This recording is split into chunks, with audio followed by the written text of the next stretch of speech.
Australia's right now eagerly awaiting what a second Donald Trump term will look like. From costly tariffs to an America-first approach in global conflicts, these next 4 years will likely upend the status quo again. Despite this, politicians in Canberra were quick to congratulate the president-elect as they recommit to the long-standing and strong alliance spanning the Pacific. Well, former Australian ambassador to the US, Joe Hockey, joins us now live from Washington, DC. Morning, Joe. Great to see you. Good morning. So, Donald Trump really won on the economy and being seen as a strong leader. You, of course, worked with him during his first term. Is your perception that he is a strong leader, or is that just something that he touts? Oh, no, he really is a strong leader. There's no doubt about that. And he has policies that some people just don't like.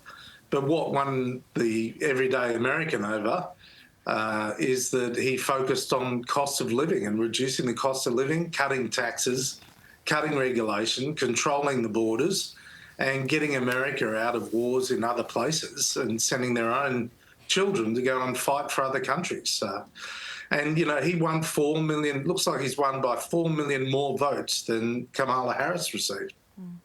Joe, it's so good having you back on Sunrise. The bridges that need to be built for our current government and Donald Trump, the Prime Minister spoke to the President-elect on the phone yesterday, congratulating him on the win. What's the right approach, do you think, for Albo to take with Mr Trump at the moment? Look, Donald Trump is starting in a very positive position with Australia. When he was previously president, we were able to build up a very good relationship. It got off to a rocky start with Malcolm Turnbull, and then Scott Morrison worked hard to repair it. I contributed my bit and developed a good rapport with him, and he likes what we do.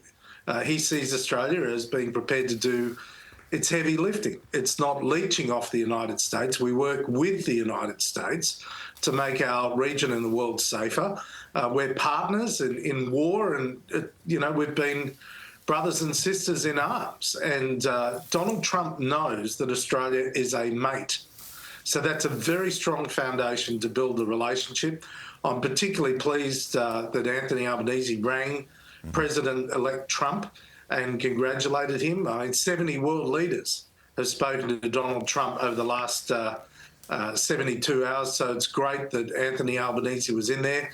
We've just got to keep building a relationship with him and the people that are around him. OK, got to ask you about Ambassador Kevin Rudd now. Has deleted some harsh tweets that he's previously made about Donald Trump. Some front-page news here in Australia calling him Kevin Rude. Of course, you know Kevin Rudd very well. You became besties on this very program. You know, how does he make amends? Well, I spent 10 years on Sunrise with Kevin Rudd. And at times it was agony. On other occasions it was a lot of fun. We're different people, but he's inherently a good man, and he's been working really hard for Australia here in Washington, DC. And look, I don't think President Trump or any of his team should be in a position to say they won't work with our ambassador. I think it's really important they do. Kevin Rudd has the trust and confidence of Anthony Albanese, and that's the way it should be. An ambassador and a prime minister need to be hand in glove, particularly given that we're in very different time zones. And at the end of the day, you know, Washington, DC in 2024 is the modern Rome. You need a presence here. You need senior people here. And Kevin Rudd has been working at it. I think we've just got to move on. It's been a source of so much talk and conjecture in Australia. Let's all move on. He is the ambassador.